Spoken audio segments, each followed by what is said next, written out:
Hello, नमस्ते and welcome. आपका स्वागत है न्यूज़पेपर एनालिसिस में। और आज हम शुरू करेंगे बेसिकली नए साल में नया न्यूज़पेपर एनालिसिस के साथ विच इज़ 2026। तो सबसे पहले तो आप सभी को लाख लाख बधाइयाँ कि हम एक नए साल में एंटर कर रहे हैं। और मैं रियली दिल से उम्मीद करती हूँ कि हमारे लिसनर्स और हमारे व्यूअर्स के लिए ये साल बहुत अच्छा जाए। दूसरी चीज़ ये है कि एक्चुअली हो क्या रहा था कि आपने देखा होगा हमारे चैनल पे दो तीन चीज़ें साइमल्टेनियसली चल रही थी। एक तो न्यूज़पेपर एनालिसिस था, एक इंटरव्यू सीरीज थी और एक एनसीईआरटी सीरीज थी। तो इसमें न्यूज़पेपर एनालिसिस इतना पिकअप नहीं किया, तो हमने इसको थोड़ा सा बीच में बंद कर दिया था बिकॉज रिव्यू रिस्पॉन्स के ऊपर ही मोटिवेशन मिलता है। और इसलिए जब मैं क्वेश्चंस पूछती हूँ आपसे तो मुझे उम्मीद रहती है कि आप नीचे कमेंट सेक्शन में रिप्लाई करोगे, क्योंकि मुझे उससे अंदाज़ा लगता है कि कितने लोग इसको एक्चुअली में देख रहे हैं, उनका क्या कंटेंट है, वो उनका क्या फीडबैक है, वो और क्या चाहते हैं इसके अंदर। तो आई थिंक दो तीन लोगों ने काफ़ी ऐसे पर्सनली भी मैसेज किए थे टेलीग्राम पे कि मैम इसको फिर से शुरू किया जाए। तो डोंट वरी, मतलब न्यूज़पेपर एनालिसिस हम कंटिन्यू रखेंगे, क्योंकि मुझे लग रहा है कि एटलीस्ट चाहे थोड़े ही लोग हों, लेकिन वो थोड़े भी लोग जो हैं वो बहुत ही अपन बोलते हैं ना सीरियस कैंडिडेट्स हैं, एस्पिरेंट्स हैं इस एग्जाम की प्रिपरेशन के लिए, तो उनके लिए ये कंटिन्यू रहेगा। इंटरव्यू सीरीज में आप देख रहे होगे कि रोज़ कुछ ना कुछ इशूज़ हम लाते ही रहते हैं, नए नए मुद्दे हो गए। जैसे आपका 3 स्टेज न्यूक्लियर अपनी I think small modular reactors हो जाएंगे, 3 स्टेज न्यूक्लियर प्रोग्राम हो जाएगा, एंटी सेमेटिक मूवमेंट वगैरह हो जाएंगे। तो जो भी मैं क्वेश्चंस पूछती हूँ जनरली मैं कोशिश करती हूँ कि जो आपसे इंटरव्यू में पूछा जा सकता है ना, उसका हम एक शॉर्ट 3 4 5 मिनट का एक वीडियो बना दें, ठीक है। तो पहले तो happy new year to everybody. और जो भी मेरे से खफा है या जो भी मेरे से मतलब आप बोल सकते हो त्रुटियां हुई हैं, कुछ एरर्स हुए हैं पिछले साल में, तो उन्हें पिछले साल में ही मुझे माफ़ कर दीजिएगा, उसको समझ लीजिएगा कि थोड़ी गलती हो गई है। और इस साल में एक नई शुरुआत करते हैं। और आपका जो भी फीडबैक है वो ज़रूर लिखिए, क्योंकि इससे ही हमें पता लगता है कि हम इसमें क्या इंप्रूवमेंट कर सकते हैं, हम आगे क्या कर सकते हैं, ठीक है।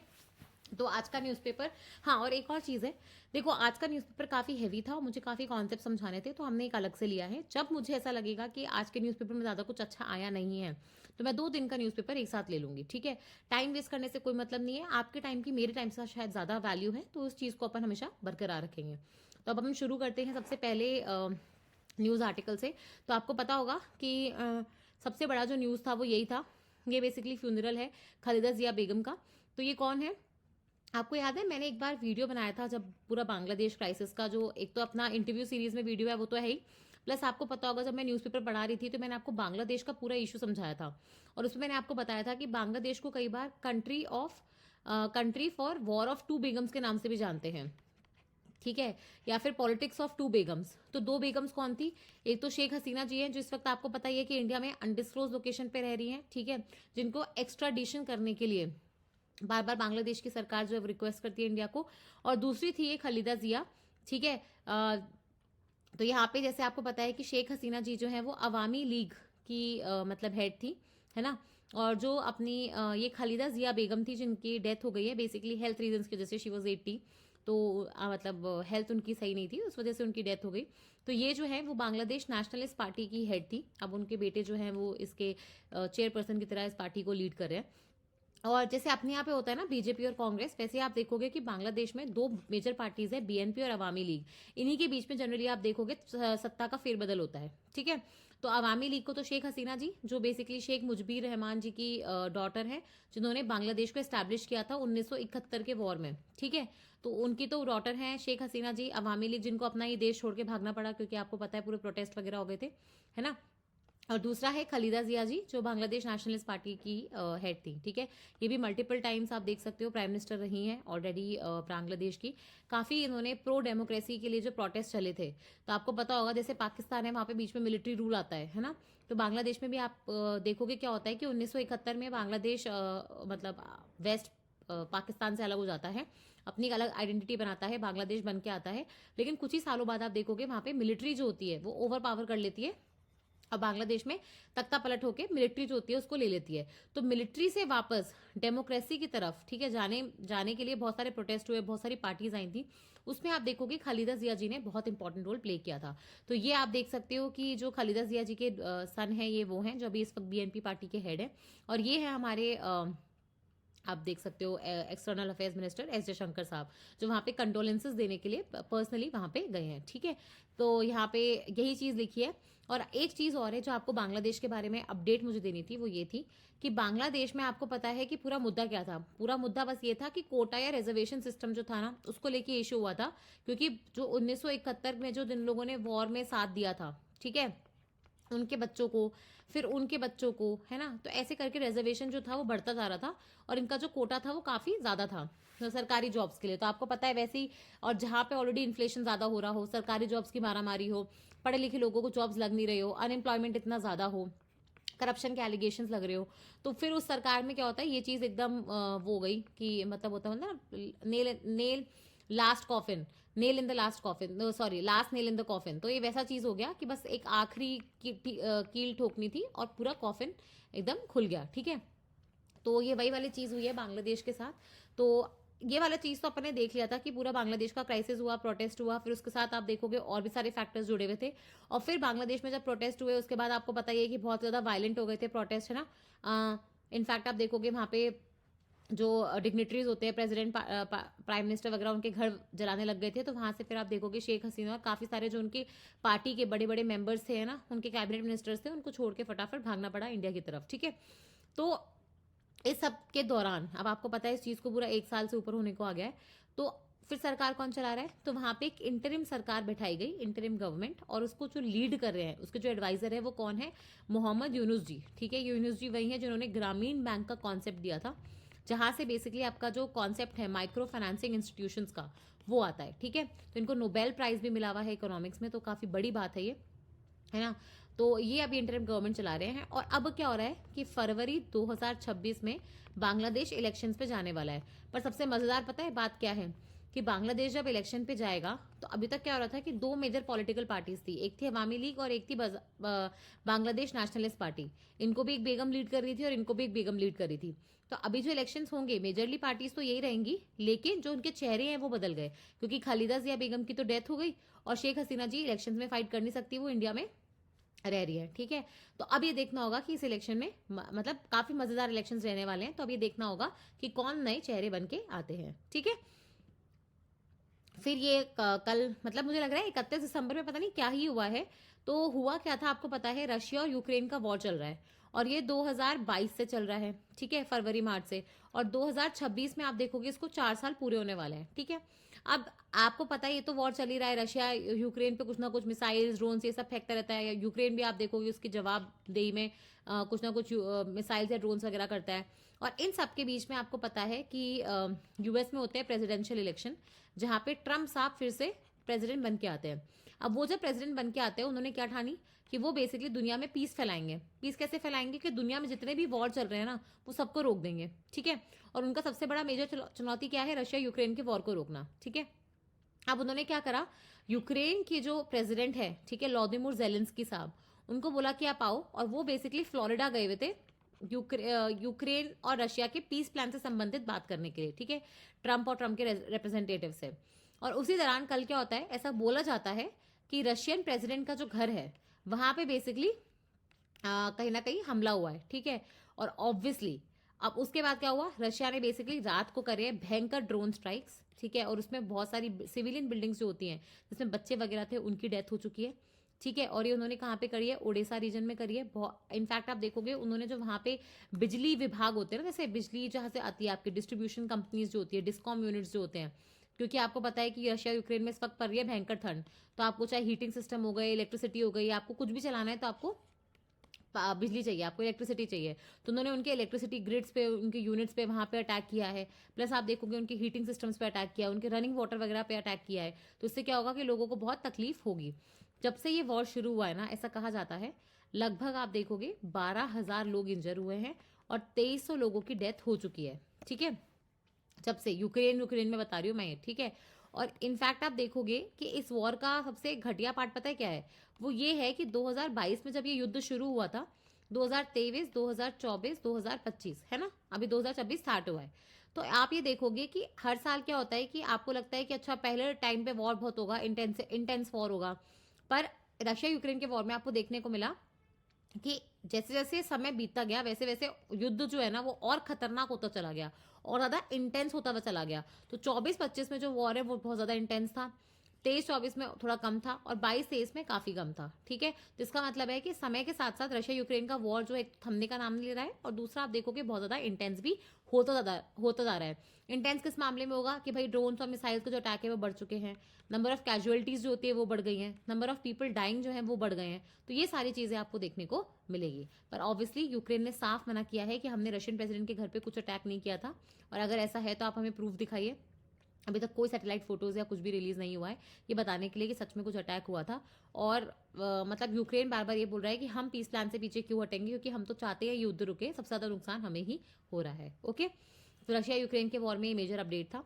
फिर आप देखोगे एप्स्टीन फाइल से रिलेटेड। अच्छा ठीक है, मुझे ना एक कमेंट सेक्शन में ज़रूर बताना। वैसे तो मैंने इंटरव्यू सीरीज में एक वीडियो बना दिया था जेफरी एप्स्टीन फाइल पे, तो ये जेफरी एप्स्टीन है कौन और क्यों आप देखोगे दुनिया के इतने बड़े बड़े नेता बिजनेसमैन सब बेसिकली, इनफैक्ट आप देखोगे गूगल के फाउंडर्स, माइक्रोसॉफ्ट के फाउंडर्स हो गए, पॉलिटिशियंस ही नहीं है, मतलब बाकी लोग भी आप देखोगे बिजनेस की दुनिया के सबसे बड़े बड़े लोग जो हैं इस मुद्दे से जुड़े हुए हैं। और ये जेफरी एप्स्टीन फाइल्स है क्या, मतलब ये मुद्दा क्या है, क्योंकि मैंने तो ये समझा दिया था पहले भी। अब मैं आपसे जानना चाहती हूँ, आप कमेंट सेक्शन में भले 4 लाइनों में लेकिन समझाना जरूर कि ये जेफरी एप्स्टीन फाइल्स है क्या। और अगर आपको नहीं पता तो आप कमेंट सेक्शन में लिख देना, मैं इसको अगले वीडियो में ले लूंगी। ठीक है, वैसे ही तो जेफरी एप्स्टीन फाइल्स में कुछ नहीं है। बेसिकली यहाँ पे जो अपडेट आया है मैं वो बता देती हूँ कि ये पूरा मुद्दा जो था वो जस्टिस डिपार्टमेंट और कोर्ट वगैरह के बीच में चल रहा था। तो इसमें करीबन आप देखोगे 50 लाख पन्ने हैं जो बेसिकली पहले तो मना कर दिए थे कि ये पब्लिक में नहीं डाले जाएंगे, क्योंकि इससे विक्टिम्स वगैरह की जो लोग मतलब विक्टिमाइज हुए हैं, जिन औरतों के साथ अत्याचार हुआ है, जिन बच्चों के साथ अत्याचार हुआ है, उनकी आइडेंटिटी रिवील हो जाएगी। तो उस आइडेंटिटी को छुपाते हुए बाकी सारे डॉक्यूमेंट्स को बाहर निकालने के लिए बोला। तो 50 लाख पेजेस हैं। इसके लिए आप देखोगे जैसे अपने यहाँ पे लॉ डिपार्टमेंट होता ना, वैसे ही वहाँ पे लीगल डिपार्टमेंट होता है, वैसे ही वहाँ पे आप देखोगे जस्टिस डिपार्टमेंट होता है। तो वो बोल रहा है कि वो 400 लॉयर्स की हायरिंग करेंगे जो इन पेजेस को पढ़ के फिर ये देखेंगे कि क्या रिलीज करने लायक है, ताकि विक्टिम्स की कोई आइडेंटिटी रिलीज ना हो पाए। ठीक है, अब इसके बाद एक सबसे इंपॉर्टेंट मुद्दा जो मुझे यहाँ पे कवर करना है वो है इलेक्टोरल ट्रस्ट का। तो जो लास्ट न्यूज़पेपर एनालिसिस आया था उस पर नीचे एक कमेंट आया था कि मैम इलेक्टोरल ट्रस्ट समझा दीजिएगा। ऑल्दो मैंने इस पर ऑलरेडी एक 5 मिनट्स के अंदर अंदर 3-4 मिनट का वीडियो बना दिया है, ठीक है, इंटरव्यू सीरीज में, लेकिन इसके अलावा मैं आपको एक बार समझा देती हूँ। देखो सबसे इंपॉर्टेंट बात क्या है, आपके देश में क्या हो रहा है, आपके देश में चुनाव हो रहे हैं। ठीक है, चुनाव कौन लड़ रहा है, पॉलिटिकल पार्टीज। चुनाव में कौन कैंडिडेट खड़ा होता है, या तो पॉलिटिकल पार्टीज का कोई कैंडिडेट होता है या फिर इंडिपेंडेंट कैंडिडेट होता है। ठीक है, अब इंडिपेंडेंट कैंडिडेट या पॉलिटिकल पार्टीज को लड़ने के लिए, ठीक है, कुछ खर्चे करने पड़ते हैं, कैंपेनिंग करनी पड़ती है आपको, और मतलब कुछ तो लीगल है, कुछ आपको पता है इलीगल तरीके भी होते हैं जिस तरीके से वो अपने वोटर्स को लुभाने की कोशिश करते हैं। तो उसमें क्या होता है, पैसा खर्च। ठीक है, और पैसा जहां खर्च होगा तो आपको क्या चाहिए, अब पैसा चाहिए भी, तो जब खर्च होगा तो पैसा चाहिए भी, एक्सपेंडिचर हो रहा है तो रेवेन्यू भी होना चाहिए। तो हमारे यहाँ पे क्या होता है, पॉलिटिकल पार्टीज जो होती है वो एक नॉन प्रॉफिट कंपनीज की तरह होती हैं, देख कुछ प्रॉफिट का अर्न नहीं करती। इनको बेसिकली क्या मिलते हैं, डोनेशंस। ठीक है, और ये अगर आप कोई पार्टी को डोनेशन वगैरह देते हो ना तो वो शायद आपको टैक्स में भी छूट देता है। ठीक है, तो डोनेशंस मिलते हैं इनको। अब होता क्या है कि पहले सपोज करो कि आपको कोई पॉलिटिकल पार्टी को डोनेशन देना है, इसको ऐसे समझो, सपोज करो कि आपको कोई भी पॉलिटिकल पार्टी, फॉर एग्जाम्पल के लिए ले रही हूँ बीजेपी, आप इसमें आईएनसी लिख लो, आपका टीएमसी लिख लो, डीएमके लिख लो, या डीएमके लिख लो, जो पार्टी को आप सपोर्ट करते हो आप वो लिख लो। ठीक है, अब इसमें ऐसे सपोज करो कि आपको इस पॉलिटिकल पार्टी को पैसे डोनेट करने हैं, आपको लग रहा है कि नहीं मतलब ये पार्टी अच्छा काम कर रही है, इनका मैनिफेस्टो अच्छा है, ये कुछ अच्छा करेंगे, सुधार लाएंगे, तो मुझे इनको सपोर्ट करना है पैसों से। ठीक है, तो मुझे इनको फंडिंग देनी है। अब फंडिंग करने के तरीके क्या थे, एक तो आप डायरेक्टली इनको डोनेशन दे सकते हो। ठीक है, दूसरा आपको पता है बीच में सरकार ने 2018 में एक नई स्कीम लाई थी इलेक्टोरल बॉन्ड्स करके, जिसके ऊपर हर एग्जाम में उस समय क्वेश्चंस पूछे गए थे, चाहे यूपीएससी हो, चाहे आरएएस हो, है ना, प्री हो, मेंस हो, हर जगह क्वेश्चन पूछे गए थे इलेक्टोरल बॉन्ड्स क्या होते हैं। ठीक है, एनालिसिस करके बताना, वो सारी चीजें।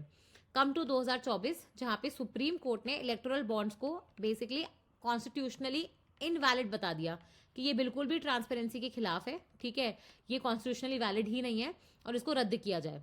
ठीक है, तो पहले क्या होता था कि या तो आप खुद इंडिविजुअली फंड कर दो, या इलेक्टोरल बॉन्ड्स के थ्रू पॉलिटिकल पार्टी को फंड कर दो, या फिर तीसरी चीज क्या थी आपके पास, वो थी इलेक्टोरल ट्रस्ट। अब इलेक्टोरल ट्रस्ट क्या होते हैं, आपको ट्रस्ट का नाम सुनते ही समझ में आना चाहिए कि ये कोई ट्रस्टी जैसी चीज है, मतलब नॉट फॉर प्रॉफिट।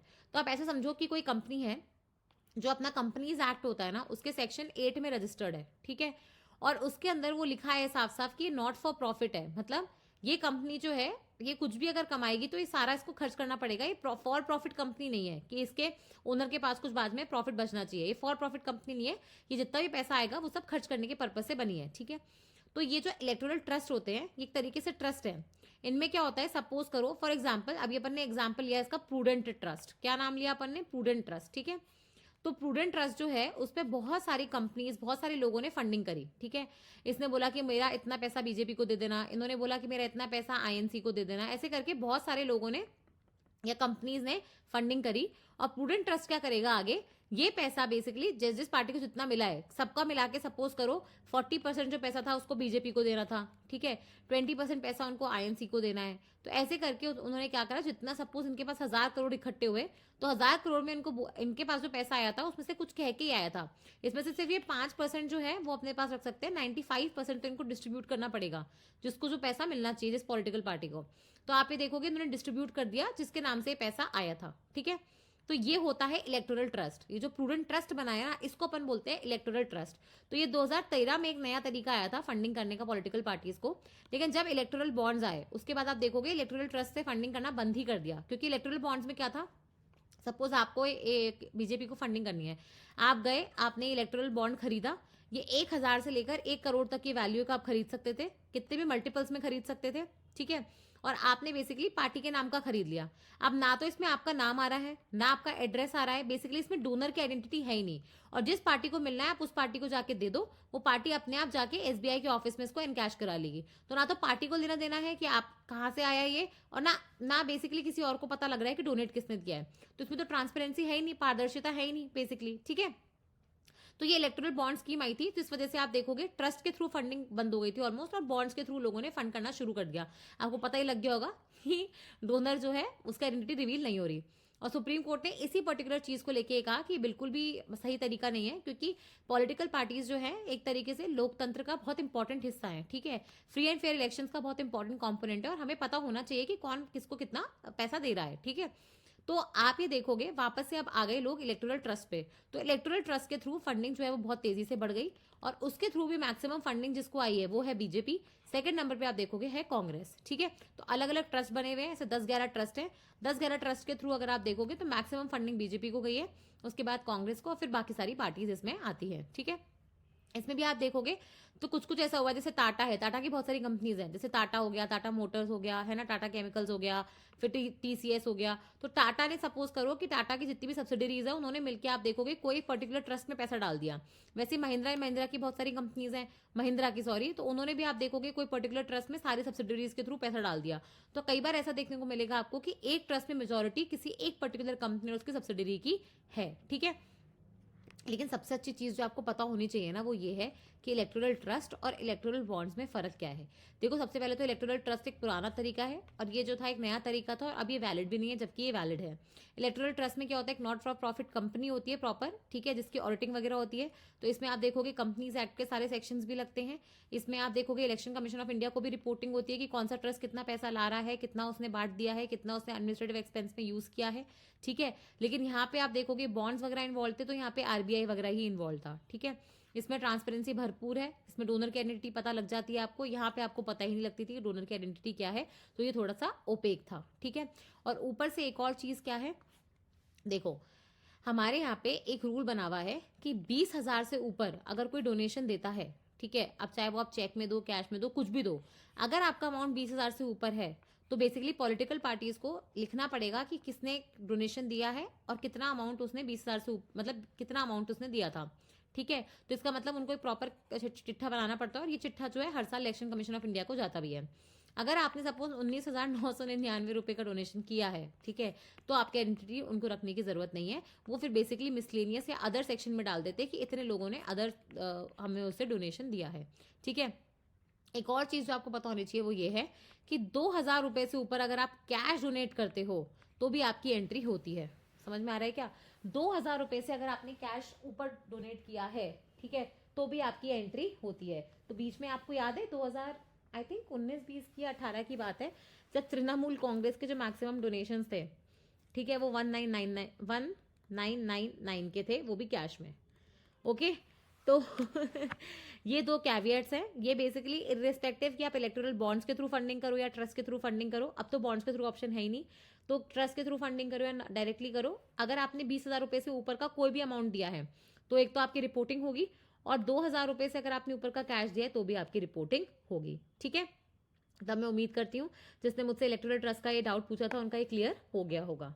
ठीक है, अब हम चलते हैं अपने नेक्स्ट आर्टिकल पे। वो है बेसिकली कि यूरोपियन, देखो यूरो जोन जो होता है ना और यूरोपियन यूनियन, उसमें फ़र्क क्या है। यूरोपियन यूनियन ऐसा मानो एक यूनियन है यूरोपियन कंट्रीज़ का। यूरोपियन कंट्रीज मतलब जो यूरोप में आती हैं, ये आपको पता है यूरोप है, बीच में यूराल माउंटेन्स है और यहाँ पे एशिया है। ठीक है, तो ये जो यूरोप का हिस्सा है ना, उसमें बहुत सारी कंट्रीज आती हैं, उसमें से कुछ 27 कंट्रीज हैं जो बेसिकली यूरोपियन यूनियन का हिस्सा हैं।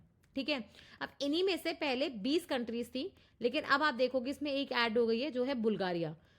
तो अब 21 ऐसी कंट्रीज हैं जो यूरोजोन का हिस्सा है। यूरोजोन का हिस्सा कौन होते हैं, बेसिकली जिन्होंने बोल दिया कि हमारी खुद की कोई करेंसी नहीं है, हम यूरो को ही, या हमारी खुद की करेंसी है भी तो भी हम यूरो को एक लीगल टेंडर मानते हैं, हम मान्यता देते हैं उसको। ठीक है, तो वहां पे क्या है, यूरो जैसे आपकी कंट्री में रूपी चलता है, यूरो नहीं चल सकता था ना, तो वैसे ही आप देखोगे उन 21 कंट्रीज में यूरो जो है चलता ही नहीं, दौड़ता है। ठीक है, तो उनकी खुद की करेंसी वो किसको मान लेते हैं, यूरो को मान लेते हैं। तो बुल्गारिया की पहले करेंसी थी लेव।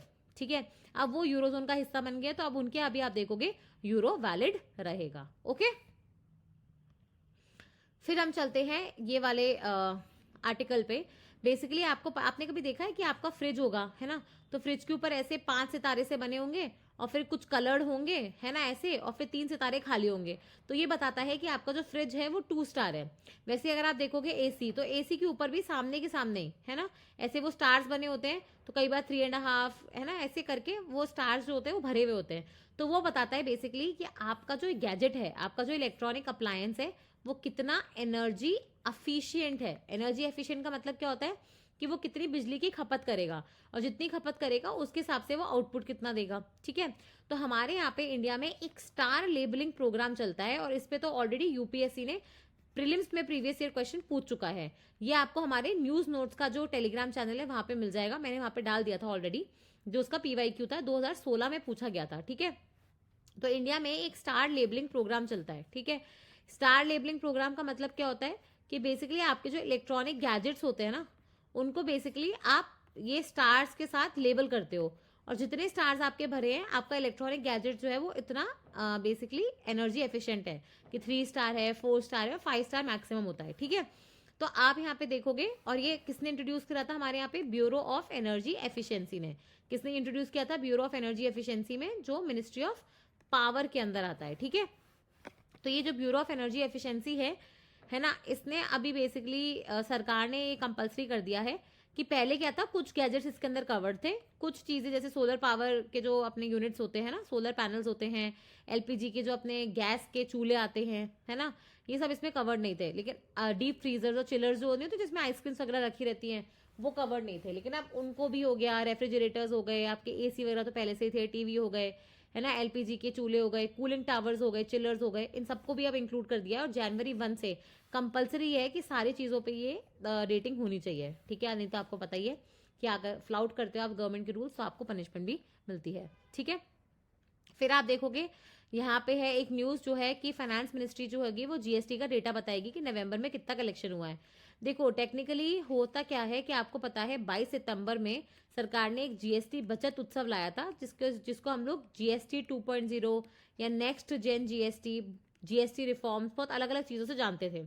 उसका मतलब क्या था कि सरकार ने 22 सितंबर में जो अपनी मल्टीपल स्लैब रेट्स चलती थी, 5%, 12%, 18%, 28% और 40, ठीक है, इन सबको हटा के अब 2 रेट कर दी, 5% की और 18% की। ठीक है, तो अब इसके जैसे हुआ क्या था कि मेजर जीएसटी के रिफॉर्म्स हुए, बहुत सारी चीज सस्ती हो गई थी, जिस वजह से आप देखोगे जीएसटी उस पर्टिकुलर मंथ का, है ना, सितंबर अक्टूबर का, कहीं ना कहीं 2 लाख करोड़ क्रॉस कर गया था।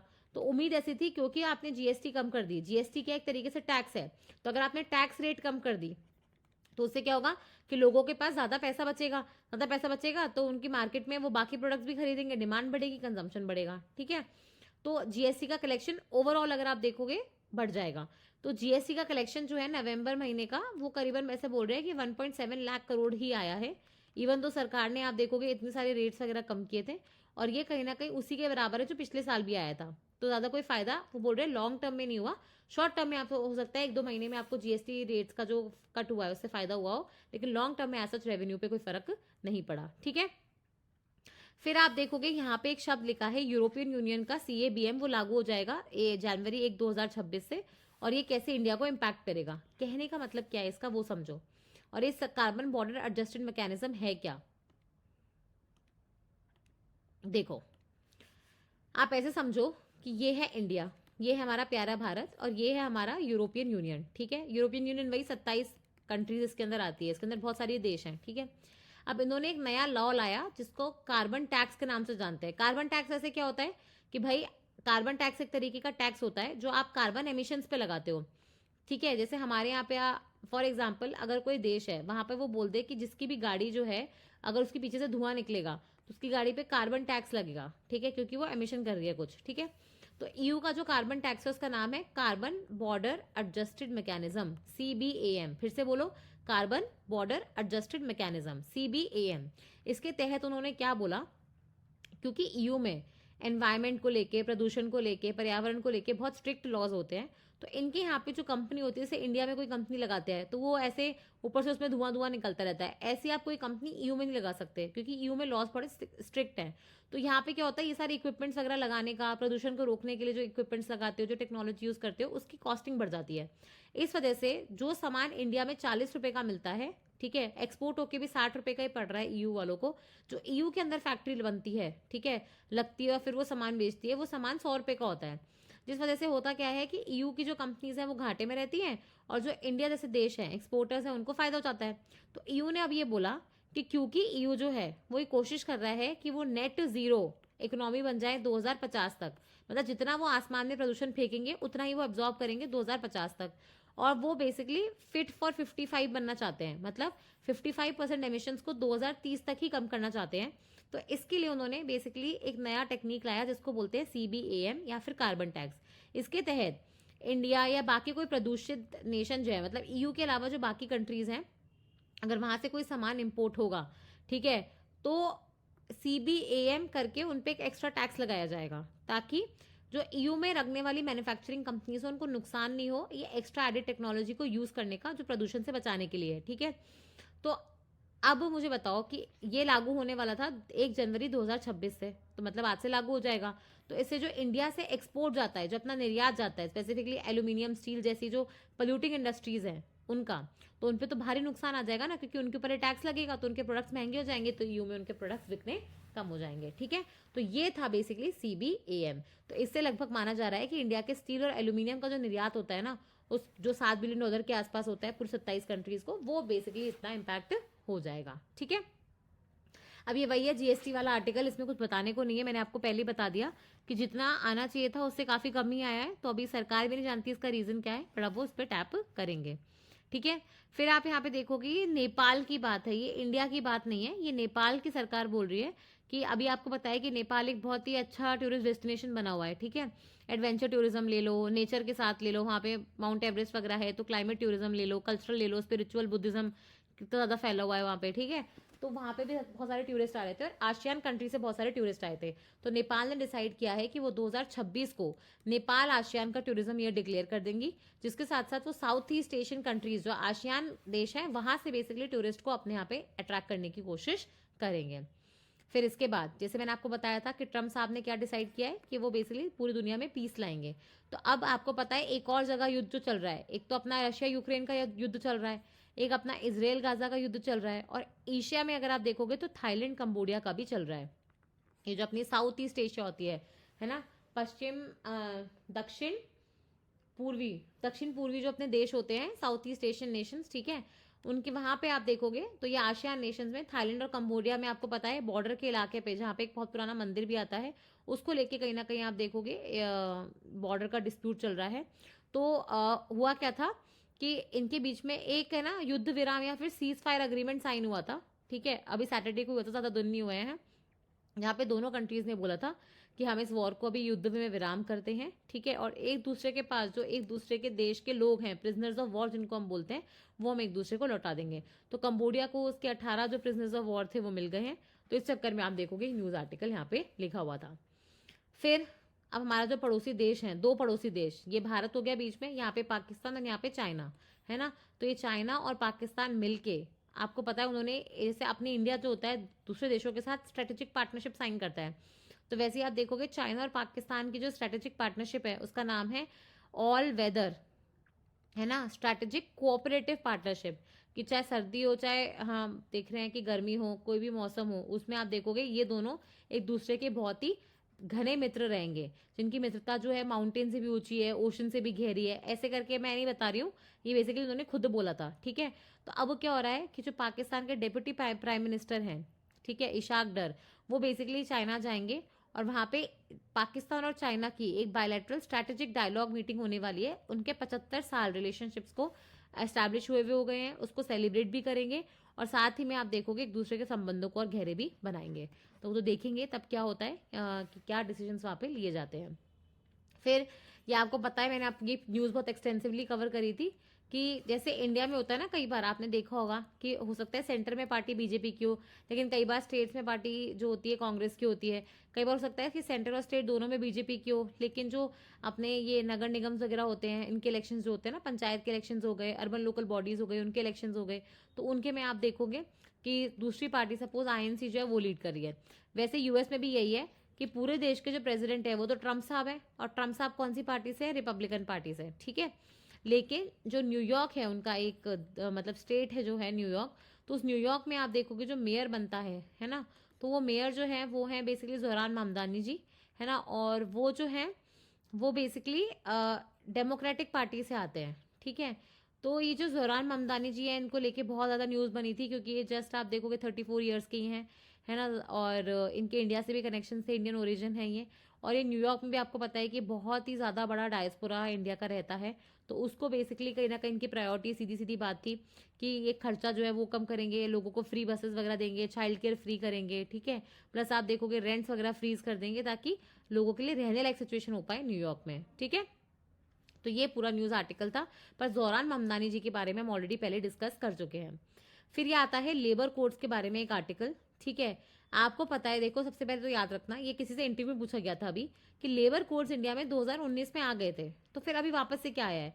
2019 में क्या हुआ था, ये बना दिए गए थे, फिर पब्लिक कंसल्टेशन के लिए पब्लिक में रखे गए थे, लेकिन उसके बाद इनका ना नोटिफाई नहीं किया था। सरकार क्या होता है, हर चीज़ को अपने गजट में नोटिफाई करती है, तो अपने गजट में बताए नहीं गए थे, इसलिए वजह से इम्प्लीमेंट नहीं हुए। अब 2025 में क्या हुआ है, सरकार ने ना ही सिर्फ इन्हें बताया है, पब्लिक कमेंट्स के लिए रखा है और पब्लिक गैजेट में भी इसको नोटिफाई कर दिया है, तो इसका मतलब ये लागू हो चुके हैं। और इसके बाद आप देखोगे 2000 मतलब जो इनका ये कोड आए हैं 4 लेबर कोड्स, इसके अलावा आप देखोगे सरकार अब रूल्स भी बना रही है। और वो रूल्स जो हैं सरकार ने क्या करा है कि बेसिकली उनको है ना ये रख दिया है कि पब्लिक कमेंट्स के लिए उनको रख दिया है। तो आप 30 से 45 दिन के अंदर, है ना, आपको लगता है कि ये गलत है, वो सही है, लेबर कोड्स में चेंजेस होने चाहिए, जो भी आपके विचार हैं वो आप बेसिकली सरकार को लिख सकते हो, बता सकते हो 30 से 45 दिन के अंदर। और उसके बाद आप देखोगे सरकार फाइनल रूल्स जो होगी वो पब्लिश कर देगी। अब लेबर कोड्स के बारे में आप मुझे क्या करोगे, मैंने इस पर बहुत लंबा वीडियो एक लिया था ऑलरेडी, तो अपने वापस डिस्कस नहीं करेंगे।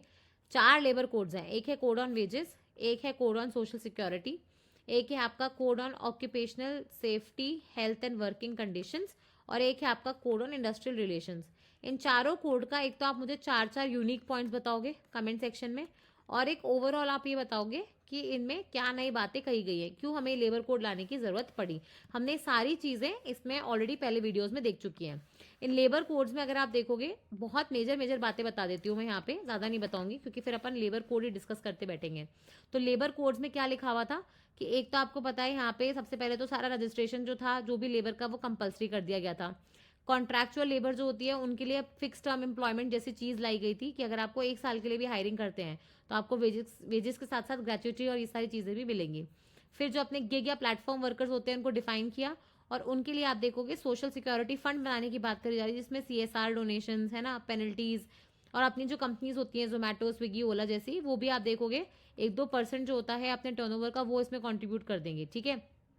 फिर आप देखोगे यहाँ पे एक सोशल सिक्योरिटी काउंसिल वगैरह भी बनाई जाएगी इस पूरे चीज़ को समझने के लिए और लागू करने के लिए। इसके अलावा आप देखोगे महिलाओं को नाइट शिफ्ट में अलाउ किया था, ठीक है, अब प्रोवाइडेड कि उनका कंसेंट हो, सेफ्टी और ट्रांसपोर्टेशन की फैसिलिटी और वॉशरूम वगैरह की फैसिलिटी अवेलेबल हो। इसके अलावा आप देखोगे कि आपको प्रॉपर अपॉइंटमेंट लेटर्स दिए जाएंगे, ठीक है, प्लस आप देखोगे हर महीने की 7 तारीख से पहले आपको पेमेंट दे दिया जाएगा। 48 आवर्स जो है मैक्सिमम काम करा सकते हो। ओवर टाइम आप पहले 10 घंटे था, आप 12 घंटे कर दिया, लेकिन वो भी स्प्रेड आउट होगा। सरकार ही बताएगी कि आप पूरे दिन में मैक्सिमम कितना काम कर सकते हो और कितना घंटा आपको रेस्ट वगैरह मिलना चाहिए, ठीक है। तो ऐसे करके बहुत सारी चीज़ें इस लेबर कोड में बदली गई थी, ओके। और यहीं पे अब आप देखोगे कि हुआ क्या था। 31, आपको पता है कि 25 से 31 वाला जो टाइम होता है, जब बहुत सारे लोग छुट्टी पे होते हैं, इधर उधर होते हैं, तो ये जो 25 से 31 वाला जो टाइम है ना, इसके बीच में जोमेटो, स्विगी है ना, अमेजोन वगैरह से जो डिलीवरीज आती है वो बढ़ जाती है, ठीक है। अब इन सब के बीच में ये बहुत सारे जो लोग थे, ऑलमोस्ट 25,000 लेबरर जो थे इनके, जो ओला डिलीवरी बॉयज वगैरह होते हैं, तो ये जो थे बेसिकली स्ट्राइक पे चले गए, ये कह के कि जो अभी लेबर कोड्स में बातें कही गई थी वो लागू नहीं हुई है, इनके लिए सोशल सिक्योरिटी फंड बनाया जाए, इनको सोशल सिक्योरिटी की सारी दी जाए, ठीक है, प्लस आप देखोगे इनकी तनख्वाह बढ़ाई जाए, इनको जो पर डिलीवरी का इंसेंटिव मिलता है वो बढ़ाया जाए, ठीक है, और इनकी जो जॉब है उसको भी परमानेंट किया जाए, क्योंकि ऐसे तो आप देखोगे डर में जीते हैं कि कल इनको कंपनी निकाल देगी। कंपनी बेसिकली अपनी हाई हैंडेडनेस चलाती है, कभी भी आप देखोगे इनके मार्जिन वगैरह जो होते हैं वो कम कर देती है, ओवर टाइम कराती है, पेमेंट नहीं करती है, इनकी आईडीज ब्लॉक कर देती है, ठीक है। तो ये बोल रहे थे कि जो पीक टाइम पे इन्होंने जो कंपनी का डिस्टर्ब किया था, इस वजह से बहुत सारे लोगों को तो जॉब से भी निकाल दिया। तो इस चक्कर में आप देखोगे कि राजस्थान में भी बहुत सारे जो गिग वर्कर्स है, प्लेटफॉर्म वर्कर्स थे, वो कहीं ना कहीं स्ट्राइक पे गए थे, और उसी को लेके पूरा आर्टिकल लिखा हुआ है, ठीक है। और ये अपन पहले ही देख चुके हैं कि 50% से ज़्यादा अमाउंट जो है वो आपका नहीं कर सकता, ये कह के कि हम सोशल सिक्योरिटी और इन सब चीज़ों में डाल रहे हैं। आपके जो बेसिक पे, आपका जो पे होता है, बेसिक तो नहीं, आपका जो पे होता है 50% उससे ज़्यादा आप उसका नहीं काट सकते हो, ठीक है। तो यही है। और आपको पता है कि इसके अंदर एक मिनिमम वेज रेट जो होती है वो हर ऑक्यूपेशन के लिए बताई जाएगी, वो डिपेंड करेगा कि आपका काम कैसा है। आपको मिनिमम 2700 कैलोरी तो चाहिए, आपकी फैमिली में लोग कितने हैं, ठीक है, प्लस आपका खर्चा कितना हो रहा है, हाउस का रेंट कितना है, मेडिकल एक्सपेंसेस कितने हैं, तो वो सारी चीज़ें देखते हुए आप देखोगे लेबर कोड्स में बातें करी गई थी। तो ये वही बता रहे थे कि कैसे 40,000 से ज़्यादा आप देखोगे डिलीवरी वर्कर्स जो थे वो उन्होंने इस स्ट्राइक में पार्टिसिपेट किया था। कंपनीज ने बहुत इंटिमिडेट भी किया, इनफैक्ट उन्होंने आप देखोगे थर्ड वेंडर सर्विसेज, रैपिडो वगैरह जो होती है ना, वो लेके ऑर्डर्स पूरा करने की कोशिश करी थी, लेकिन ऑब्वियसली हो नहीं पाएगा, ठीक है, क्योंकि इतना ईजी नहीं रहता है। तो यही चीज़ बता रहे हैं बार बार, इसकी जो आर्टिकल्स है वो उसी चीज़ पे लिखे हुए हैं कि जोमेटो, ब्लिंकिट और ये सारे जो होते हैं जो 10-10 मिनट में डिलीवरी देते हैं, इस ये कहीं ना कहीं जो ये क्या मांग रहे हैं, देखो एक डिलीवरी बॉय क्या बोलेगा कि भाई उनका जो एक तो कॉन्ट्रैक्ट है उसको थोड़ा बेहतर करो, ठीक है, फेयर एंड ट्रांसपेरेंट तरीके से कंपनीज काम करनी चाहिए, उनको वेजेस प्रॉपरली और टाइमली मिलने चाहिए, ठीक है। प्लस आप देखोगे उनको स्ट्राइक्स वगैरह या अपनी बातें बार्गेन करने के लिए जो ऑर्गेनाइजेशन की पावर होती है कि वो भी एक संगठन बना के लड़ सके, यूनियन बना के लड़ सके, वो पावर मिलनी चाहिए, ठीक है। और ये जो 10 मिनट का उनके ऊपर टाइम लगा रखा है, जिस वजह से उनके जो फेलो डिलीवरी बॉयज़ होते हैं, आपको पता है कि कई बार किसी की डेथ भी हो जाती है क्योंकि 10 मिनट के अंदर उनको सामान पहुँचाना है, तो वो आप देखोगे कहीं ना कहीं एक चीज़ है जो वो सही करवाना चाहते हैं, ठीक है। और साथ ही में बस यही है कि मतलब एक स्ट्राइक चली है, तो कहीं ना कहीं ये कोशिश की जा रही है कि इनके लिए सिचुएशन जो है वो बेटर की जा सके। फिर आपको पता है कि अच्छा, कभी रिसेंट टाइम्स में भी आप गए हो कफ सिरप मांगने, और आपको पता होगा कि कफ सिरप देने से मना कर दिया है। तो हमारे यहाँ पे कफ सिरप से इंडिया में बैन हो चुकी है, क्योंकि बहुत सारे आई थिंक 27-28 बच्चे थे, उनकी कफ सिरप पी के डेथ हो गई थी। तो वो जो कफ सिरप थी, मतलब काफ़ी सारे जो कंपनीज थे उनके टेस्टिंग वगैरह कराई गई थी, तो कफ सिरप जो थी वो हार्मफुल पाई गई थी, ठीक है। वैसे ही आप देखोगे नेम्यूसिलाइड करके, नाइमसुलाइड, ठीक है, नाइमसुलाइड करके एक मतलब मेजर चीज़ आती है जो पेन किलर का काम करती है, फीवर वगैरह में भी काम करती है, वही जो होता है आपके कफ सिरप में मिला होता है, तो उसको मना कर दिया है ना, 100 mg से ऊपर जो है उसको बैन कर दिया गया है। और जो कफ सिरप की पहले आप सीधा जाके बोलते थे अरे मेडिकल वाले भैया को कि मुझे खांसी हो रही है, कफ सिरप दे दो, वो आपको ऐसी कफ सिरप नहीं दे सकता विदाउट डॉक्टर्स प्रिस्क्रिप्शन, ठीक है। तो ये एक चीज़ आपको देखनी पड़ेगी। फिर आप देखोगे यहाँ पे एक आर्टिकल आया है कि कैसे एनटीपीसी अपना खुद का national thermal power plant corporation, ठीक है, तो अपना जो एनटीपीसी है जो कोयले के थर्मल पावर प्लांट्स वगैरह चलाता है, इनफैक्ट आप देखोगे बहुत सारे सोलर पार्क्स में भी एनटीपीसी का इन्वेस्टमेंट है। तो ये जो एनटीपीसी है, ठीक है, जो इंडियन फर्म है, वो यूएस में एक फर्म है, यहाँ पे ये रही शिकागो बेस्ड एक फर्म है, क्लीन कोर थोरियम एनर्जी करके, सीसीटीई, उसमें बेसिकली कुछ हिस्सेदारी खरीद रही है। क्यों? क्योंकि ये जो है ना थोरियम को यूज़ करके न्यूक्लियर एनर्जी कैसे निकालनी है उस पर रिसर्च करते हैं। आपको पता है कि इंडिया का एक 3 स्टेज न्यूक्लियर प्रोग्राम है। इसमें क्या होता है 3 स्टेज न्यूक्लियर प्रोग्राम में, आप सुन लो। देखो, इंडिया ने इंडिया के जो न्यूक्लियर प्रोग्राम के हेड हैं वो है वो थे डॉक्टर होमी भाभा, जिनको father of Indian nuclear programme भी कहा जाता है।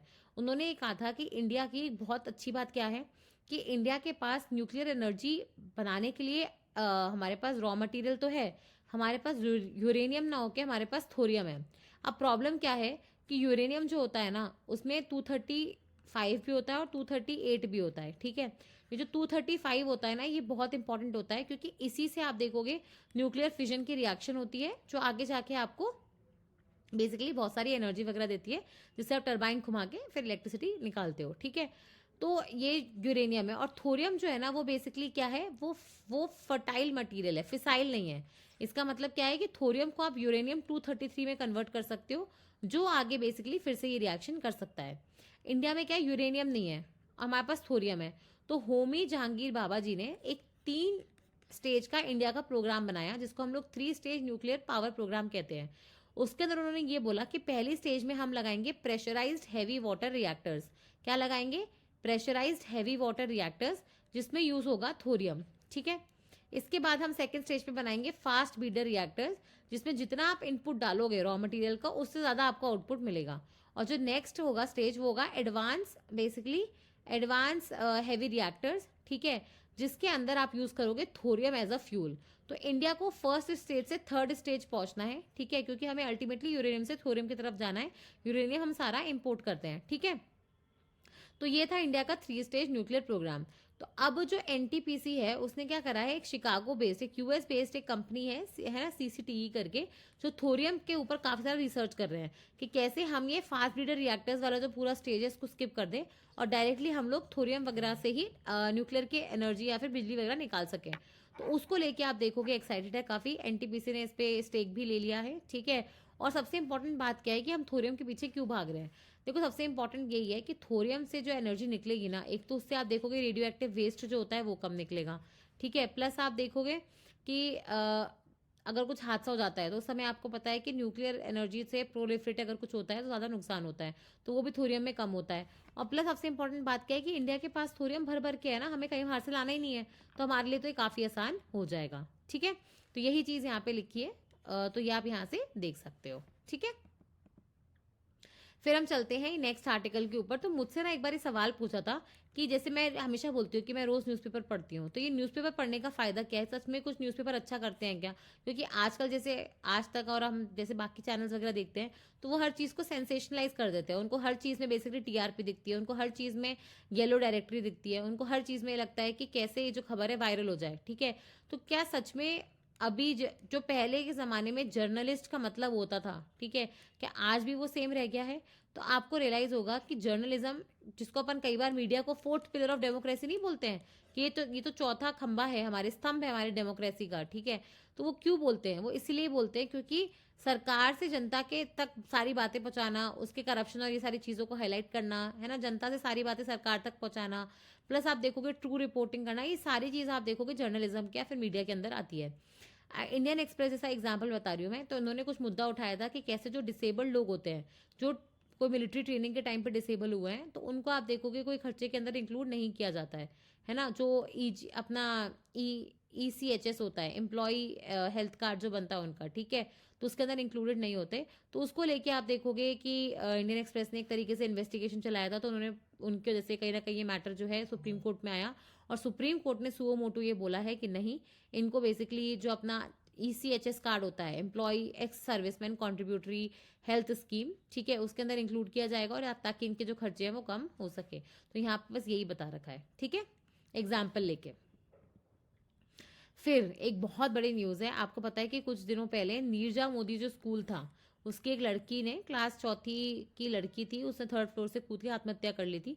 और कहीं ना कहीं इसका बड़ा कारण स्कूल बताया जा रहा था, स्पेसिफिकली स्कूल में जो टीचर्स होते हैं जो कई मतलब प्रोटेक्ट नहीं कर पाए। जैसे इस बच्ची ने बार बार कंप्लेन भी करी थी बुलिंग वगैरह की, लेकिन टीचर ने इतना ध्यान नहीं दिया, है ना, पेरेंट्स भी करके गए थे तो भी ध्यान नहीं दिया, और कहीं ना कहीं हमें उसका नतीजा देखने को मिला कि बच्ची ने जो है सुसाइड कर ली। तो मेंटल हेल्थ जो थी उसकी सही मतलब आप सोचो क्या मेंटल हेल्थ होगा, क्या उस टाइम मेंटल सिचुएशन रही होगी कि उसे सुसाइड करना बेटर समझा। ठीक है, तो इस चक्कर में आप देखोगे कहीं ना कहीं स्कूल को फॉल्टी मानते हुए, क्योंकि ऑब्वियसली उनकी जिम्मेदारी बनती है कि बच्चों को सेफ एनवायरनमेंट प्रोवाइड करें, ऐसे हादसे ना हो। तो इसलिए नीरजा मोदी का जो उनका 9 से 12 तक का रजिस्ट्रेशन था वो कैंसिल कर दिया है। मतलब ये कोई भी नए एडमिशन 9 या 11th में नहीं ले सकते, और या फिर 9, 10th, 11th, 12th में नहीं ले सकते। जो बच्चे ऑलरेडी 10th या 12th के बोर्ड के एग्जाम दे रहे हैं उनको बेसिकली अलाउ किया है, लेकिन कोई नए सेशन में नहीं लिए जाएंगे, है ना। और बाकी बच्चों का जो इनके बाकी के स्कूल्स हैं, जो क्लास 1 से 8 तक का डिसीजन जो है वो तो सीबीएसई नहीं ले सकता। ठीक है, सीबीएसई 9th के बाद का ले सकता है, तो सीबीएसई ने 9th के बाद उसकी जो वैलिडिटी थी वो रिजेक्ट कर दी, और 1 से 8 का जो डिसीजन है वो स्टेट गवर्नमेंट ही ले सकती है। ठीक है, तो अब ये देखोगे कि मतलब सीबीएसई ने बेसिकली नीरजा मोदी स्कूल की जो मान्यता थी, जो उनको मिलता है ना सर्टिफिकेट की वो स्कूल चला सकते हैं, वो बंद कर दी है। ठीक है, 9 से 12th के लिए जो इस बार हैं ऑलरेडी, वो बस एग्जाम देके फिर वहाँ पे मतलब वो बस एग्जाम देंगे, लेकिन वापस से स्कूल में एडमिशन नहीं लेंगे। और जो बाकी बच्चे हैं, है ना, क्लास 1 से 8 या फिर जो बचे हुए हैं 9th और 11th वाले, ये आप देखोगे, हाँ, तो ये जो है उनको बोला गया है कि पास के जो रीजनल स्कूल्स होते हैं वहां पे उनको शिफ्ट करवाने की कोशिश करी जाएगी। ओके, तो ये था पूरा मुद्दा नीरजा मोदी स्कूल का। फिर आपको याद है मैंने आपको थोड़े दिन पहले बताया था कि सरकार जो है पहले कॉम्पनसेशन सेस लगाती थी, कि जैसे सपोज करो आप कोई लग्जरी गाड़ी खरीद रहे हो, आप है ना एक ब्रांड आता है, कोई ब्रांड से ऊपर का सामान खरीद रहे हो, कोई ऐसे प्रोडक्ट्स खरीद रहे हो जो बेसिकली सिन है आपकी सोसाइटी में। ठीक है, तो उनके ऊपर 40% टैक्स लगाती थी, और ये जो एक्स्ट्रा पैसे होते थे कॉम्पनसेशन सेस की तरह रख के, और फिर आगे मतलब एक तरीके से स्टेट्स को डिस्ट्रीब्यूट किए जाते थे कि जीएसटी से उनको जो नुकसान हुआ है 5 साल तक आपको पता है उनको कॉम्पनसेशन सेस मिलेगा। ठीक है, अब हुआ क्या है, क्योंकि आपको पता है रेट्स का रैशनलाइजेशन हो गया, अब रेट रह गई सिर्फ 5 और 18। ठीक है, तो 12, 28, 40 ऐसा कुछ रहा नहीं। तो अब सरकार क्या करेगी, कॉम्पनसेशन सेस तो मिल नहीं रहा, तो अब सरकार ने एक नया आइडिया लाया, वो था कि जो ये टोबैको ब्रांड्स होती हैं, जो अपने ये चुइंग टोबैको ब्रांड्स होती है, जर्दा वाले जो ब्रांड्स होते हैं, इनको बोला है कि आपके ऊपर फिर से एक सेंट्रल एक्साइज ड्यूटी लगेगी। अब सबसे पहले ना यहाँ पे एक्साइज, वैट और जीएसटी, इसका कॉन्सेप्ट समझो। ठीक है, सपोज करो ये आपका मैन्युफैक्चरिंग है, आप सपोज कर लो पार्ले जी की फैक्ट्री के ओनर हो। ठीक है, आप कुछ मैन्युफैक्चर कर रहे हो, तो जब भी आप कुछ मैन्युफैक्चर करते हो तो उस पर क्या लगता है, एक्साइज ड्यूटी। समझ में आया, एक्साइज ड्यूटी। फिर आपने ये जो सामान है ये बेचा, तो पहले के ज़माने में वैट लगता था। ठीक है, अगर आप स्टेट के अंदर ही सामान बेच रहे हो, अगर आप इंटर स्टेट सामान बेच रहे हो, जैसे आपने राजस्थान से एमपी भेजा, तो आपके ऊपर लगता था सेंट्रल सेल्स टैक्स। ठीक है, फिर आया जीएसटी, इन सबको हटाने के बाद अब क्या लगता है, जीएसटी।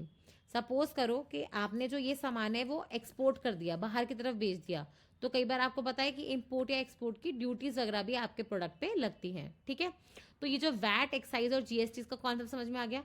तो अब सरकार क्या बोल रही है कि जो 40% जीएसटी वाली रेट थी वो तो रही नहीं। ठीक है, और कॉम्पनसेट करने के लिए कि पैसा तो मिलना चाहिए आपको, तो उस वजह से आप देखोगे कि उन्होंने बोला है कि जो ये टबैको जर्दा वाले जो लोग हैं इनके ऊपर एक्साइज ड्यूटी लगना चालू हो जाएगी।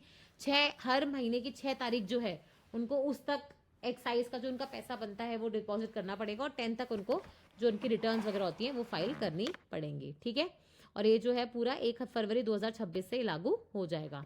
बेसिकली कौन से लोगों के ऊपर है, जो लोग मशीन्स का यूज़ करते हैं। ठीक है, हाथों का नहीं, जैसे जो अपनी बीड़ी उठा के, जो बीड़ी वाले जो पत्ते होते हैं उनको उठा के जो काम करते हैं उनके ऊपर नहीं है। जिनकी ऑफिस में मशीन्स है कि वो पैकेट्स बना रहे हैं, या मशीन से आप देखोगे जर्दा और ये सब बना रहे हैं, उनके ऊपर एक्साइज ड्यूटी लागू करी जाएगी। ठीक है, फिर ये मैंने सिर्फ इसलिए डाला है कि कल को अगर आप एसडीएम वगैरह और आपसे पूछा जाए कि ऐसा है तो आप क्या करोगे, तो यहाँ से आपको पता लगता है कि आप क्या कर सकते हो। तो मध्य प्रदेश के इंदौर शहर में, जो आपको पता है कि वैसे भी अपना, सॉरी, भोपाल शहर में, जो वैसे भी काफ़ी फेमस रहता है अपनी क्लीननेस वगैरह के लिए, वहाँ पे एक बहुत बड़ा हादसा हुआ। वहाँ पे बेसिकली पुलिस चौकी है, उसके बाजू में एक टॉयलेट है। ठीक है, उस टॉयलेट में से जो नीचे सीवेज निकलता है, वो जो लोगों का पीने का पानी होता है ना, जल का लाइन जो होता है, ड्रिंकिंग वाटर की पाइपलाइन, उससे कहीं ना कहीं आप देखोगे मर्ज हुआ। और जिस वजह से आप देखोगे मध्य प्रदेश में, इंदौर में है, इंदौर में ही है सारी। ठीक है, वहाँ पे 7 लोगों की जानें चली गई।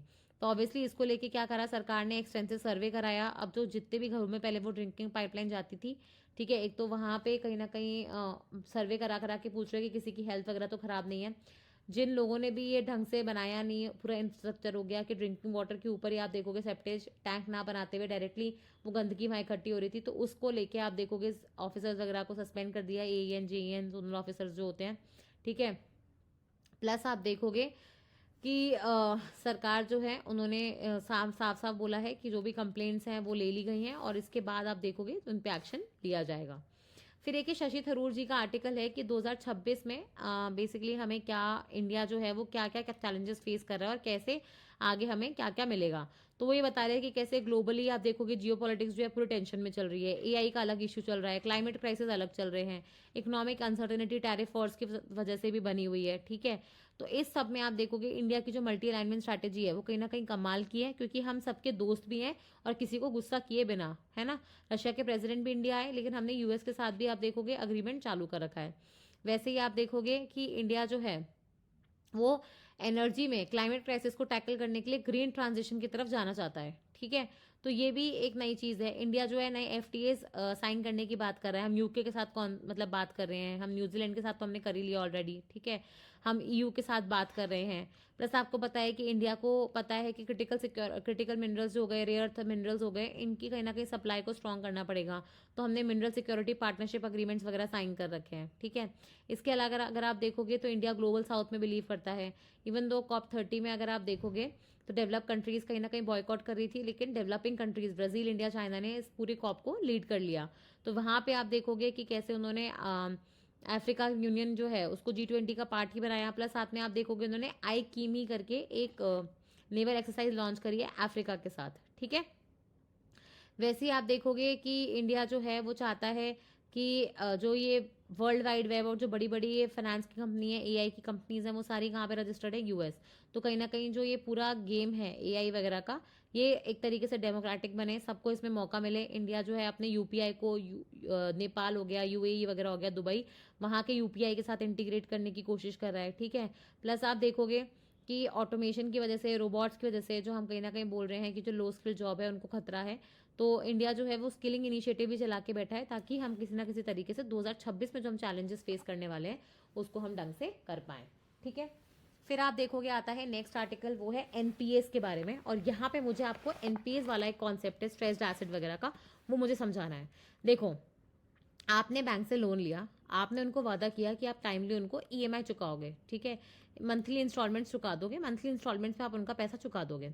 अब हुआ क्या कि सपोज करो आप बेसिकली मंथली इंस्टॉलमेंट चुकाने में असफल हो। ठीक है, तो इसमें क्या होता है, अगर आपने 90 दिन तक प्रिंसिपल अमाउंट या इंटरेस्ट या दोनों, वो अगर आपने प्रिंसिपल अमाउंट विद इंटरेस्ट है ना, या फिर विदाउट इंटरेस्ट आपने जमा नहीं कराया, तो आपका जो अकाउंट होता है लोन अकाउंट, उसको एनपीए घोषित कर देते हैं।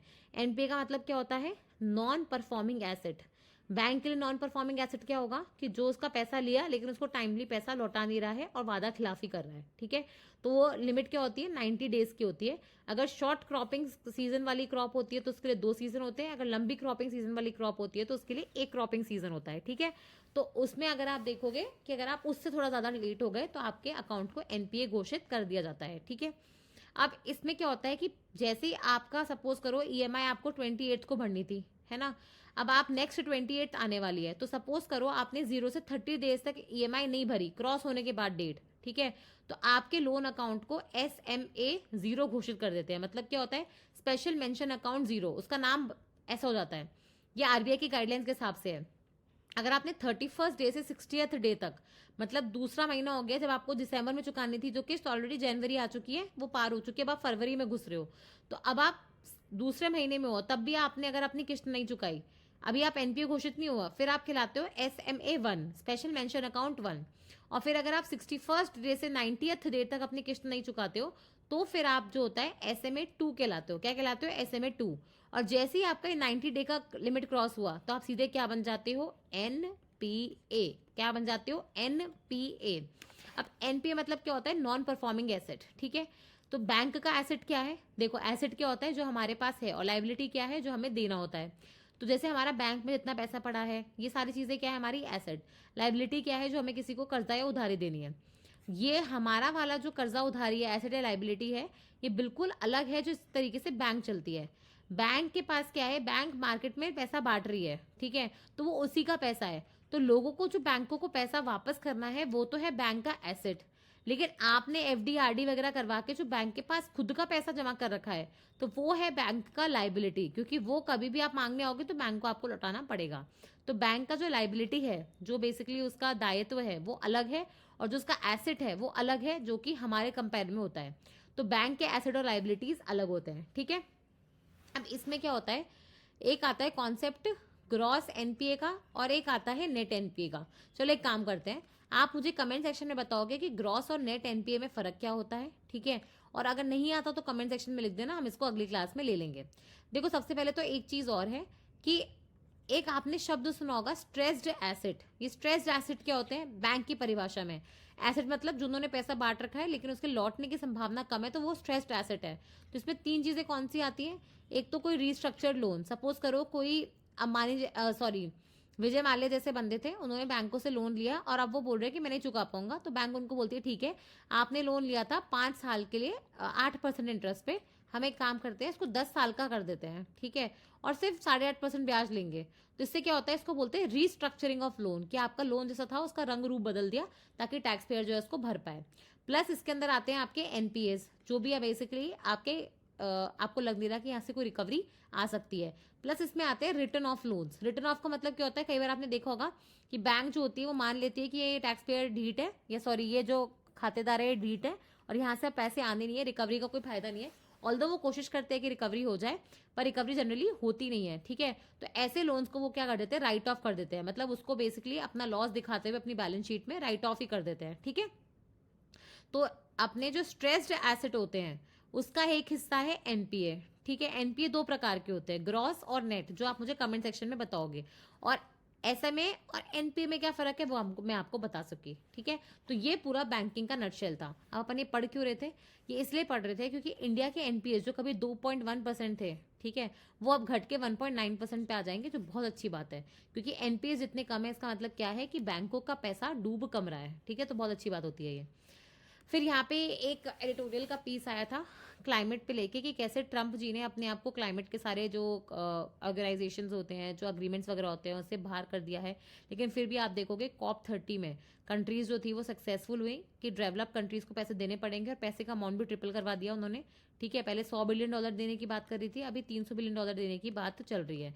वैसे ही जो बड़ी कंट्रीज थी, डेवलप्ड कंट्रीज थी, वो बोल रही थी कि कोयले को कम्प्लीटली बंद करो, और हम बोल रहे थे बेसिकली कोयले को फेज डाउन करेंगे लेकिन फेज आउट नहीं करेंगे। तो कहीं ना कहीं जो ग्लोबल साउथ है वो एक इंपॉर्टेंट लीड ले रहा है ये क्लाइमेट के पूरे मतलब निगोसिएशंस में। फिर एक ये बेसिकली जैसे अपने यहाँ के एम्बेसडर होते हैं ना जो बाहर जाते हैं देशों में, वैसे ही दूतावास जो होते हैं, वैसे आप देखोगे ऑस्ट्रेलिया के जो हाई कमिश्नर हैं वो इंडिया में हैं। उन्होंने ये आर्टिकल लिखा है। आपको पता है कि ऑस्ट्रेलिया और इंडिया दोनों के बीच में एक फ्री ट्रेड अग्रीमेंट टाइप का चीज हुआ था, जिसका नाम रखा था ECTA, economic cooperation and trade agreement, ठीक है। अब ये जो अग्रीमेंट था, इसमें क्या होगा, कोई भी अग्रीमेंट जो होगा ऐसे फ्री ट्रेड अग्रीमेंट टाइप का, उसमें बेसिकली देश डिसाइड करते हैं कि हमारा इतने सारे प्रोडक्ट्स जो हैं वो आपके यहाँ उन पर कोई टैरिफ नहीं लगेगा, और जब आपके प्रोडक्ट्स हमारे आएंगे तो उन पर कोई टैरिफ नहीं लगेगा, ठीक है। तो वो ये बता रहे हैं कि इंडिया ने जो बाकी देशों के साथ FTA साइन करे हैं वर्सेस जो ऑस्ट्रेलिया के साथ किया है, तो ऑस्ट्रेलिया में उनको 40% से ऊपर फायदा हुआ है, जो बाकी आप देखोगे देशों के साथ फायदा होता है, ठीक है। ECTA की वजह से आप देखोगे बहुत सारी जॉब्स वगैरह भी क्रिएट हो जाएंगी, ठीक है। साथ में जो इंडिया की प्रॉब्लम है, क्योंकि आपको पता है ऑस्ट्रेलिया में रेयर अर्थ मेटल्स हो गए, क्रिटिकल मिनरल्स हो गए, काफ़ी अच्छे से मिलते हैं, तो उसका भी कहीं ना कहीं आप देखोगे इंडिया को फ़ायदा मिलेगा। प्लस आप देखोगे कि ऑस्ट्रेलिया को क्या चाहिए हमसे, ऑस्ट्रेलिया को हमसे चाहिए एक तो मार्केट, और दूसरा आप देखोगे अच्छे अच्छे प्रोडक्ट्स जो बेसिकली उनके टेस्ट बड्स को सूट करें। तो ये बता रहे हैं, ये जो बता रहे हैं कि ये है कि ऑस्ट्रेलिया और इंडिया जो है काफ़ी अच्छे फ्री ट्रेड पार्टनर्स बन चुके हैं, ठीक है। और अब हाई टाइम है कि उनका जो FTA है उसको CECA में कन्वर्ट किया जाए, मतलब उससे ऊपर का एक जो अग्रीमेंट होता है उसमें कन्वर्ट किया जाए। अब आपको पता है कि दिसंबर खत्म हो गया है ना, 2025 ही खत्म हो गया इनफैक्ट, दिसंबर क्या, तो हर साल क्या होता है अलग अलग डिक्शनरी, जैसे आपने बचपन में ऑक्सफोर्ड डिक्शनरी का नाम सुना होगा, कैम्ब्रिज डिक्शनरी का नाम सुना होगा, तो ये जो डिक्शनरीज होती हैं वो basically word of the year का एक चीज़ निकालती हैं कि पूरे साल में कौन सा वर्ड सबसे ज़्यादा फेमस हुआ, सबसे ज़्यादा न्यूज़ में आया, या उसका कुछ बहुत अच्छा सा मीनिंग है। तो हर डिक्शनरी अपना वर्ड निकालती है। तो यहाँ पे आप देखोगे जैसे ऑक्सफोर्ड डिक्शनरी ने एक वर्ड निकाला रेज बेट, उन्होंने बोला ये सबसे ज़्यादा कॉमन यूज़ हुआ है रेज बेट, ठीक है। जैसे आपने क्लिक बेट सुना होगा, कई बार क्या होता है कि आप कुछ देख रहे होते हो, फिर वेबसाइट एक बहुत सुंदर सी चीज़ दिखाती है जो आपके मन में क्यूरियोसिटी जगाती है और आप उस पर क्लिक कर लेते हो, ठीक है। तो एक तरीके से बेट बेट मतलब क्या होता है, किसी को लुभाना, चालाकी से उसको मतलब लुभाना, ठीक है। जैसे आप चूहे को जब पिंजरे में कैद करते हो तो आप उसको बेट देते हो कि भाई रोटी के बहाने तू आ जा और हम तुझे पकड़ लेंगे। वैसे ही आप देखोगे क्लिक बेट का मतलब क्या होता है कि क्लिक करने के लिए आपको मजबूर कर दे। रेज बेट मतलब क्या होता है, रेज बेट का मतलब होता है बेसिकली आप किसी के अंदर ऐसी ऐसी सोशल मीडिया पे ऐसा कुछ लिख दो जिसके वजह से दूसरे के अंदर नेगेटिव इमोशंस पैदा हो जाए, ताकि आपके जो वीडियो है वो वायरल हो जाए। बेसिकली आपने देखा होगा वायलेंट मूवीज जो ज़्यादा फेमस हुई, जैसे कबीर सिंह जैसी मूवीज थी, एनिमल जैसी मूवीज थी, ये काफ़ी फेमस हुए क्योंकि इन लोगों ने, इन लोगों के अंदर के जो वायलेंस है, जो इमोशन एंगर वगैरह होता है, उसको दबाने की बजाय उसको और ज़्यादा बढ़ा दिया। तो इसी को बोलते हैं रेज बेट। वैसे एक शब्द आया है स्लॉप करके। स्लॉप तो आपने बहुत बार आलिया भट्ट और इनके मुंह से भी सुना होगा। बेसिकली बहुत बार जो अपना एआई जनरेटेड कंटेंट होता है वो लो क्वालिटी का होता है, ठीक है। कई बार आपने देखा होगा क्वालिटी उसकी अच्छी नहीं होती है, तो वो जो ऐसा जो कंटेंट होता है जो लो क्वालिटी का एआई जनरेटेड कंटेंट है उसको अपन स्लॉप बोलते हैं, ठीक है। वैसे ही एक शब्द है पैरासोशल। कभी आपने सोचा है, कई बार जो लोग होते हैं वो, सपोज करो कोई रील्स वगैरह देख रहे हैं इंस्टाग्राम पे, कोई एक इन्फ्लुएंसर जो उनको बहुत पसंद है, ठीक है। तो उनको ऐसा लगता है कि उनका इन्फ्लुएंसर के साथ एक पर्सनल रिलेशन टाइप बन गया जो कि वन वे है। इन्फ्लुएंसर को नहीं पता कि उनका मतलब आप क्या देख रहे हो क्या नहीं देख रहे हो, लेकिन आपको पता है कि आपका एक sort of one way relationship develop हो गया है जहाँ पे आप इन्फ्लुएंसर की बातों से बहुत इफेक्ट हो रहे हो, ठीक है। इसी को बोलते हैं पैरा सोशल। मतलब आप सोशल तो हो लेकिन सामने आमने सामने नहीं हो, पैरा तरीके से आप उसकी लाइफ में प्रेजेंट हो। फिर वैसे ही आप देखोगे कि एक जो अपना आर्टिकल, सॉरी, एक जो अपना वर्ड और है, ठीक है, जो काफी फेमस हुआ था, वो था, एक मिनट, एजेंटिक, ठीक है। एजेंटिक मतलब क्या होता है कि जहाँ पे अब आपका जो एआई है, ठीक है, उसको ह्यूमन एज एजेंट्स की जरूरत नहीं है। वो बेसिकली अपना सारा मतलब जब कोई भी मशीन या एआई जो होती है बिना ह्यूमन इनपुट के काम कर पाए तो उसको अपन बोलते हैं एजेंटिक, ठीक है। तो इस बार आप सारे वर्ड्स देख सकते हो, यहाँ पे भी इनका मीनिंग बता रखा है, तो आप आराम से इसको पढ़ सकते हो। पर जनरली जो सारे वर्ड्स हैं वो एआई जनरेटेड, सोशल मीडिया से रिलेटेड, ऐसे ही कुछ रिलेटेड वर्ड्स हैं। अब ये जो आर्टिकल है ना, ये इतना अच्छा है नहीं टेक्निकली बोलूँ तो, ठीक है, पर ये वेट लॉस ड्रग्स के बारे में है। तो ये अभी किसी से इंटरव्यू में पूछा गया था। एक्चुअली हुआ क्या था कि वेट लॉस ड्रग को लेके अपने यहाँ पे दो फर्म चलती हैं, उनके बीच में एक मुद्दा हुआ था, ठीक है। ये जो वेट लॉस ड्रग्स है ऑब्वियसली किसको अलाउ किया जाएगा, कौन किसका डेटा ले लेगा, जेनरिक मैन्युफैक्चरिंग अलाउड है क्या, वो सारी चीज़ें। तो ये जो वेट लॉस ड्रग्स होते हैं ये क्या होते हैं, बेसिकली ऐसा बोला जाता है कि इनको ले लो, पानी में घुल जाते हैं, फिर ये आपके फैट को बर्न करते हैं जो आपकी बॉडी में है, ठीक है। लेकिन इसमें क्या हो रहा है कि लोगों ने इसको ना एक तरीके का फैड कल्चर बना लिया है। मतलब क्या है कि हम तो वैसे ही लाइफस्टाइल रखेंगे, हम वॉकिंग भी नहीं करेंगे, हम जिम भी नहीं करेंगे, हम एक्सरसाइजिंग भी नहीं करेंगे, और हम जो खा रहे हैं हम वो खाते रहेंगे, बस एक टैबलेट ले लेंगे और जादू की छड़ी जैसे ये टैबलेट जो है हमारा वेट लॉस कर देगी। तो वो भी सही नहीं है, ये आर्टिकल वही बताने की कोशिश कर रहा है, ठीक है। फिर ये ना, किसी को अगर जुडिशरी में इंटरेस्ट है तो वो देख सकते हो कि बेसिकली बता रहे हैं कि कैसे जुडिशरी के पास कितने सारे मामले आए हैं। आपको पता है सबरीमाला का टेम्पल वाला इशू जो जाएगा, वकफ जो बिल के आपको पता है उसमें चेंजेस करे गए थे, उससे रिलेटेड मामला जो अभी उनके पास आएगा। फिर कर्नाटका के हिजाब बैन से रिलेटेड आ जाएगा, ठीक है। प्लस ये जो प्लेसेस ऑफ वर्शिप एक्ट है जिसके अंदर आप देखोगे सारे जो मॉस्क वगैरह हो रहे हैं उनका और टेम्पल्स का इशू आ रहा है, तो वो सारी चीज़ें अभी आप देखोगे इस साल आपको सुप्रीम कोर्ट के अंदर देखने को मिलेंगी, जो मेजर मुद्दे हैं जिन पे कॉन्स्टिट्यूशनल क्वेश्चन उठता है। वैसे ही आप देखोगे सिटीजनशिप एक्ट है उसको चैलेंज किया जा रहा था, क्योंकि आपको पता है कि नॉन मुस्लिम लोग जो थे मुस्लिम देशों में से जो माइग्रेट कर गए थे 31 दिसंबर 2014 से पहले, उनको ही आप देखोगे सिटीजनशिप स्टेटस दिया जा रहा था। तो कहीं ना कहीं इंडिया में वो right to article 14 right to equality का उल्लंघन है, ठीक है। आधार को लेके भी आप देखोगे एक जो बिल्स वगैरह लाए गए थे वो भी इस साल क्वेश्चनिंग में आ रहे हैं। वैसे ही आप देखोगे सरकार की जो ऑनलाइन गेमिंग एक्ट आया था, ठीक है, और सरकार का इंटरप्रिटेशन वर्सेस सुप्रीम कोर्ट का इंटरप्रिटेशन, उसको लेके भी आप कहीं ना कहीं मुद्दे जो है वो गरमाए हुए हैं। तो इसमें बस कुछ है नहीं, इसमें सिर्फ ये बताया जा रहा है कि क्या क्या मुद्दा है,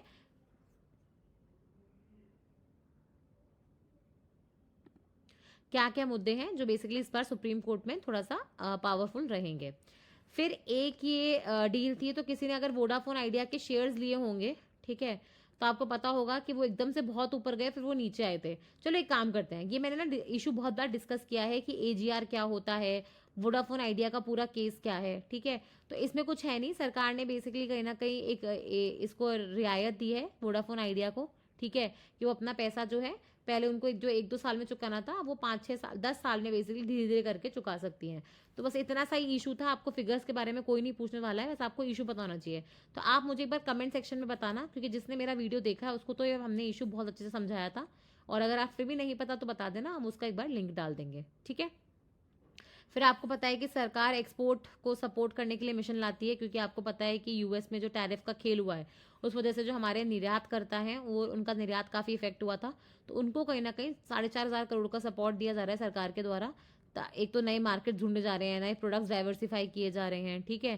प्लस आप देखोगे नई कंट्रीज के साथ एफटीए वगैरह किए जा रहे हैं। तो ये इंटरनेशनल फेयर्स और एग्जीबिशंस लगाने के लिए उनको सपोर्ट किया जा रहा है, ताकि उनको इतना सारा नुकसान ना हो, ठीक है।